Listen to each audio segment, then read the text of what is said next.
What do you do when life doesn't just knock you down? It obliterates everything you thought you were. When the very foundations of your identity crumble beneath your feet and you're left staring into an abyss so deep that climbing out seems not just impossible, but meaningless. We live in a world obsessed with success stories, with the highlight reels of triumph and victory. But nobody talks about what comes before the comeback, that moment when you're so broken, so completely destroyed that even the idea of rising again feels like a cruel joke. You've been there, haven't you? Maybe you're there right now. Perhaps it was the business that failed spectacularly, taking not just your money, but your reputation with it. Maybe it was the betrayal that cut so deep it rewired your ability to trust. Could be the addiction that cost you everything, your family, your career, your self-respect. Or perhaps it was something even more devastating, a mistake so profound, so unforgivable, that it changed the very core of who you thought you were. In those moments, when you're lying in the wreckage of your former life, society offers you two options: give up or bounce back. But here's what they don't tell you. Real comebacks aren't about bouncing back. They're about becoming someone entirely different.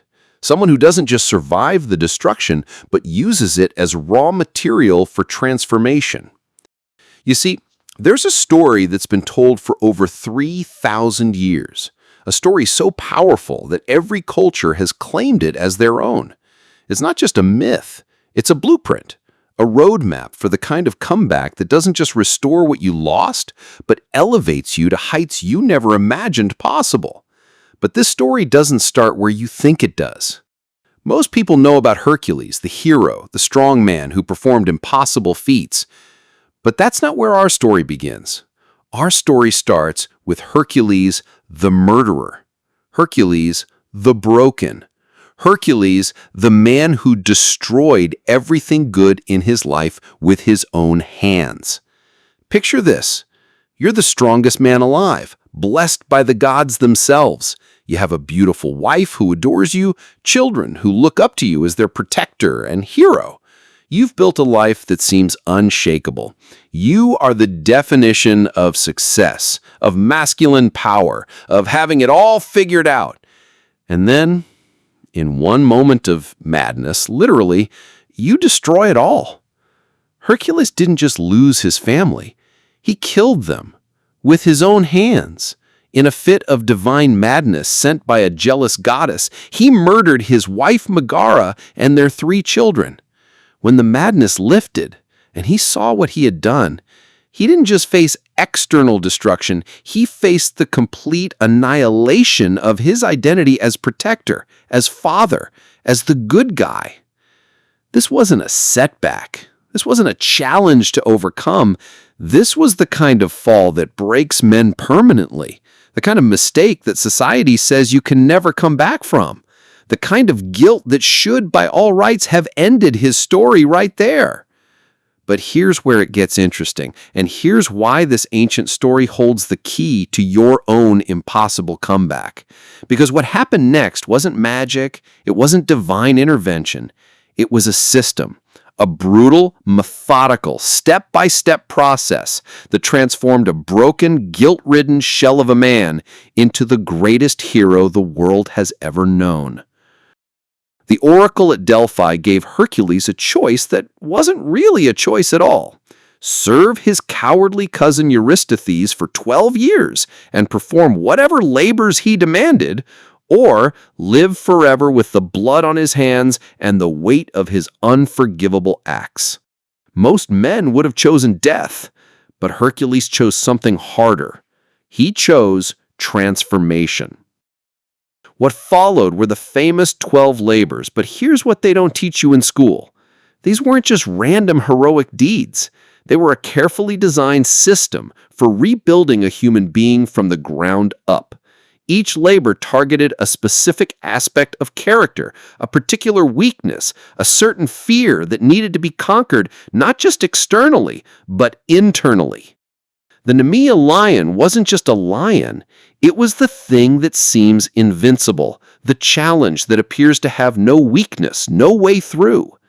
The Lernaean Hydra wasn't just a monster, it was the problem that gets worse every time you try to solve it, where cutting off one head creates two more. The Augeme stables weren't just dirty, they were the impossible task that requires you to change the very rules of the game. Each labor was designed to be impossible, not difficult, impossible.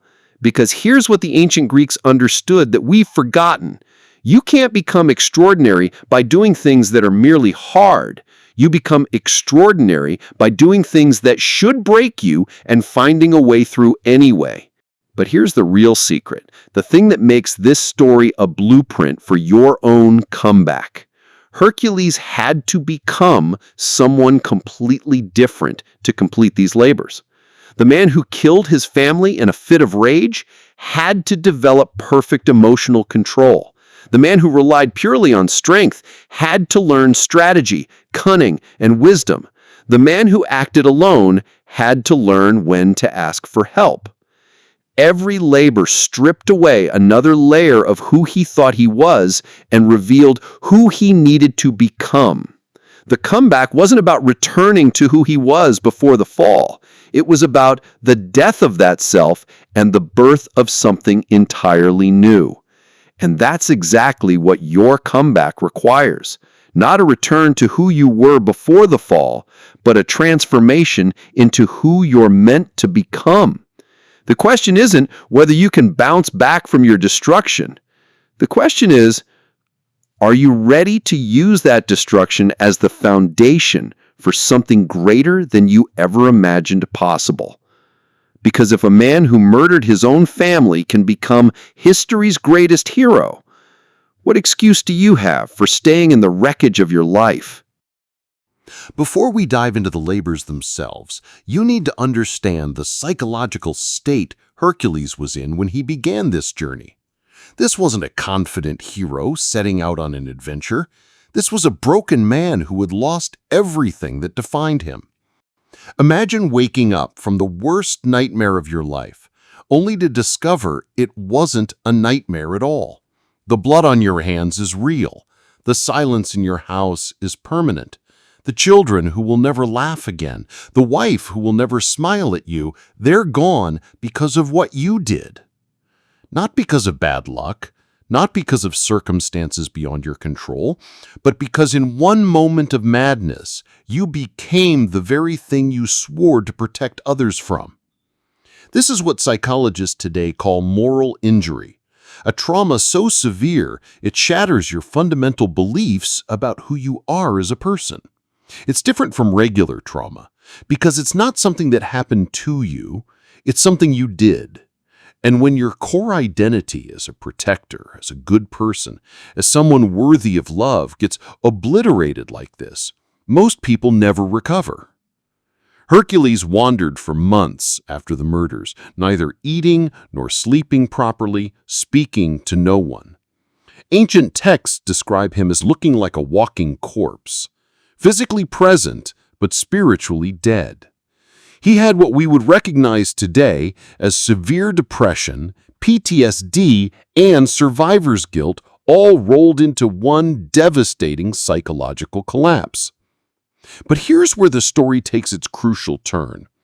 When Hercules finally dragged himself to the oracle at Delphi, seeking some way to atone for his crimes, he was told something that changed everything. Go to Tiryns and serve your cousin Eurystheus for 12 years. Whatever he commands you to do, you must do. Only then will you be purified of your sins. Most people focus on the 12 years of service, but they miss the deeper psychological truth here.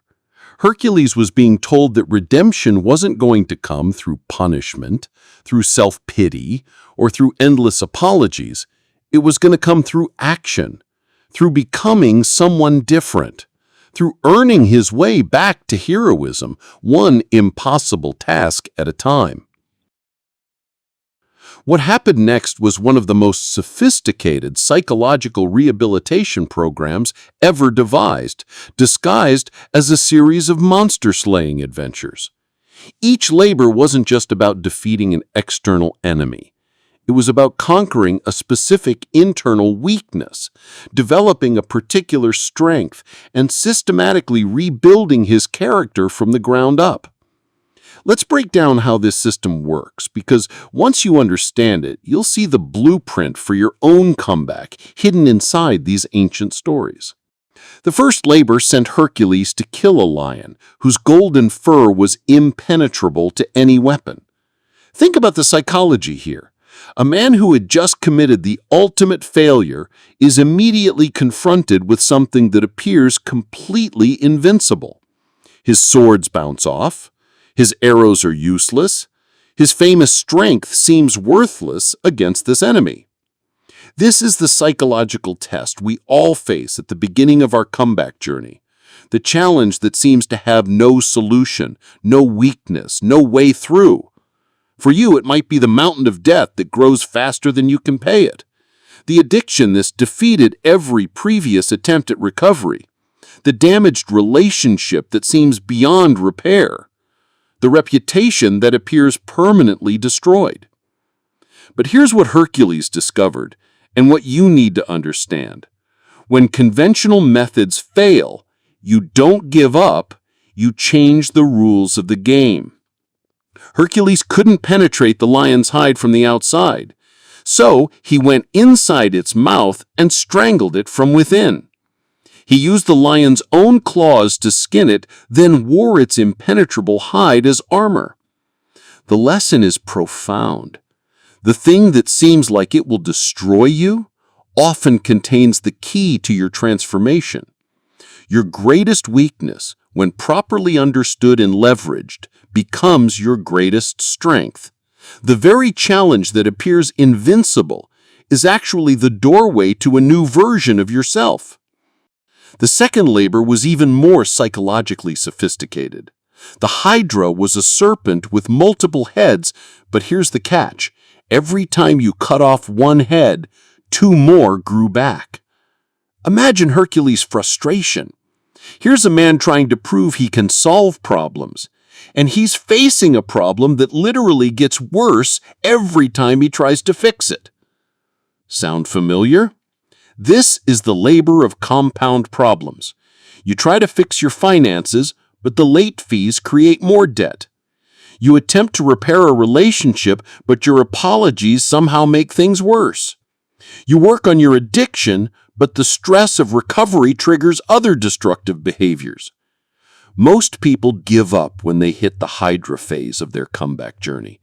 They interpret the multiplication of problems as evidence that they're on the wrong path, that they're making things worse, that they should quit.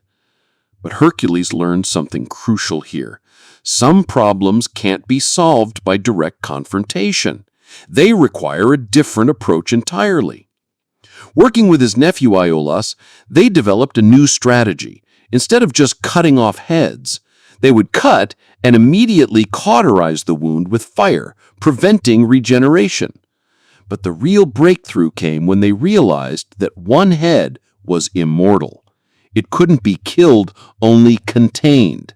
So they buried it under a massive rock. The psychological insight is revolutionary. Not every problem in your life needs to be completely eliminated. Some need to be managed, contained, worked around. The person trying to overcome addiction doesn't eliminate their addictive personality. They redirect it towards healthy obsessions. The entrepreneur who failed spectacularly doesn't eliminate their risk-taking nature. They develop better judgment about which risks are worth taking.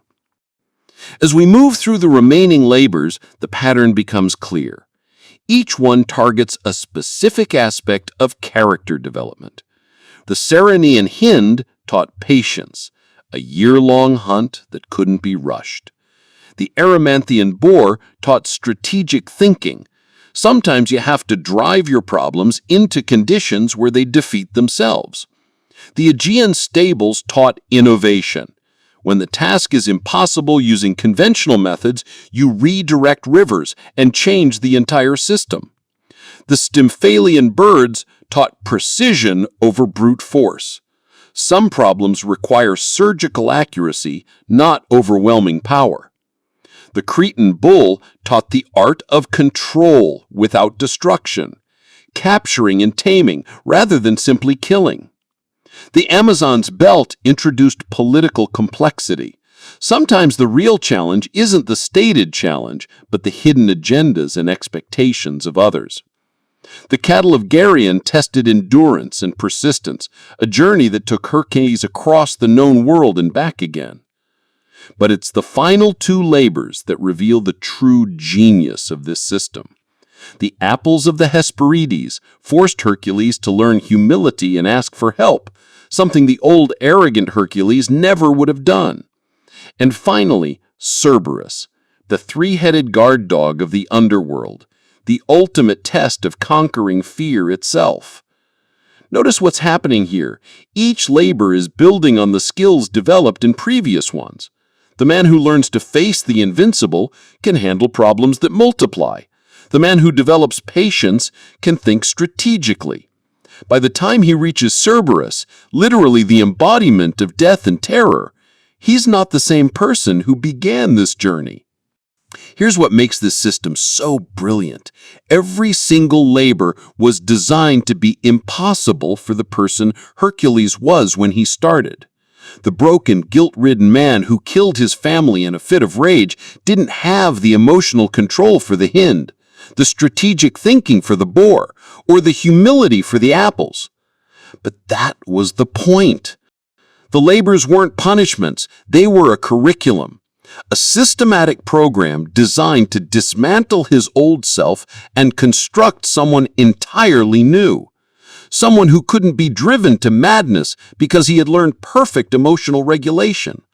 Someone who couldn't be defeated by complex problems because he had developed multiple problem-solving strategies.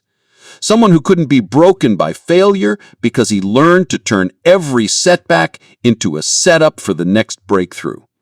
This is why your current challenges feel impossible. They're not designed for who you are right now. They're designed to force you to become who you need to be. The business that failed taught you lessons the successful one never could. The relationship that broke your heart revealed weaknesses you didn't know you had. The addiction that brought you to your knees is forcing you to develop strength you never knew you needed. If this is hitting you differently, hit subscribe and share this with someone who needs to hear it. Sometimes one story changes everything. Every impossible challenge you're facing is actually a labor in disguise. Every setback that feels like the universe is working against you is actually the curriculum for your own heroic transformation. The question isn't whether you can handle these challenges as you are. Of course you can't. The question is, are you willing to become someone who can? Because here's what Hercules discovered, and what every person who has ever made an impossible comeback learns. You don't overcome the monster by becoming stronger than it. You overcome the monster by becoming someone the monster can't touch.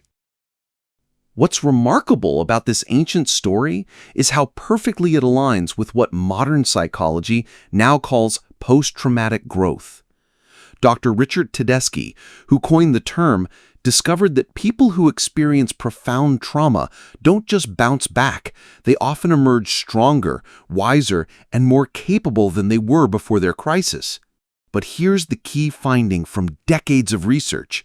This growth doesn't happen automatically. It requires what Tedeschi calls active coping, deliberately engaging with your challenges in a way that forces psychological development. Sound familiar? That's exactly what the 12-labor system was designed to do 3,000 years ago. The research shows that people who experience post-traumatic growth develop 5 specific areas of strength: appreciation for life, relating to others, personal strength awareness, new possibilities, and spiritual development. If you look at Hercules' journey, every single labor targeted one or more of these exact areas. The ancients intuited what science has now proven. Transformation requires systematic challenge, not comfort. So, how do you apply this to your own life? How do you identify what your personal labors should be? The answer lies in understanding that your labors are already presenting themselves. You just haven't recognized them yet. Your first labor is always the thing you're avoiding most. The conversation you won't have, the skill you refuse to develop, the fear you won't face, the relationship you won't repair, the addiction you won't address, the dream you won't pursue because failure seems certain. Look at your life right now and ask yourself, what feels impossible? What makes you say, I could never do that, or that's just not who I am? That's your Nemean lion. The challenge that seems invincible but actually holds the key to your next level of growth. Your subsequent labors will reveal themselves as you complete the first one. Just like Hercules discovered, each challenge you conquer reveals weaknesses you didn't know you had and strengths you didn't know you needed. The pattern becomes self-reinforcing. Impossibility leads to growth. Growth leads to new impossibility. And new impossibility leads to even greater growth. But here's the crucial difference between those who complete their labors and those who quit. Understanding that the point isn't to return to who you were before your fall. The point is to become someone entirely new. This brings us to the most profound insight of Hercules' story, the one that changes everything about how you view your own destruction. The fall wasn't a bug in the system. It was a feature. Think about it.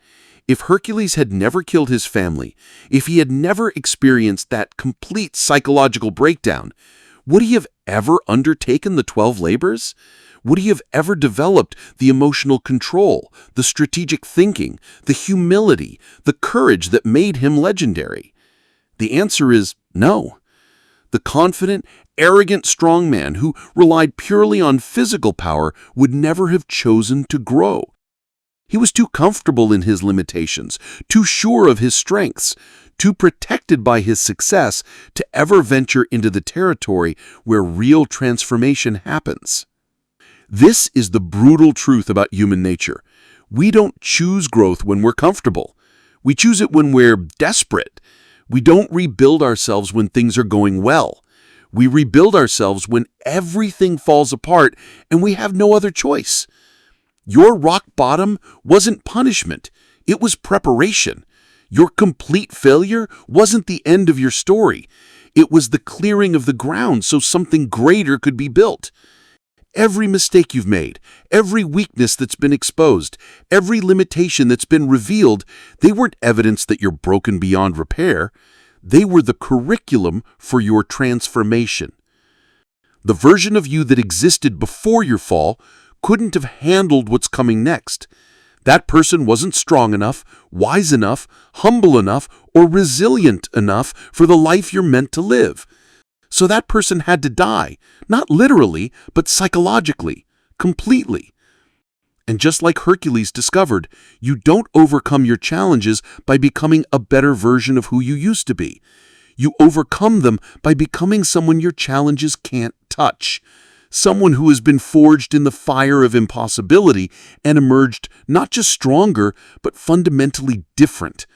This is why your comeback story won't be about returning to your former glory. It will be about discovering that your former glory was just the prologue to something magnificent. Your labor begins now. The question isn't whether you have what it takes to complete your labors. Of course you don't, not yet. The question is whether you're willing to become someone who does. Your first labor is waiting for you right now. It's that thing you've been putting off, that challenge you've been avoiding, the fear you've been running from. It seems impossible because it is impossible for who you are right now. But here's what Hercules learned, and what every person who has ever made an impossible comeback discovers. You don't need to see the whole staircase to take the first step. You don't need to know how you'll complete all 12 labors to begin the first one. All you need is the willingness to become someone you've never been before. Someone who doesn't quit when things get harder. Someone who doesn't break when problems multiply. Someone who finds a way through when there is no way around. The hero's journey doesn't begin when you feel ready. It begins when you decide that staying broken is no longer an option. It begins when you choose transformation over comfort, growth over safety, becoming over being. Your labors are calling. The only question left is, will you answer? If you made it all the way to the end of this story, you're already different from who you were 20 minutes ago. Hit that like button to let me know this resonated with you. Subscribe if you want more stories that reveal the hidden wisdom in ancient tales, and drop a comment telling me what your first labor is going to be. Because I have a feeling your comeback story is going to be legendary.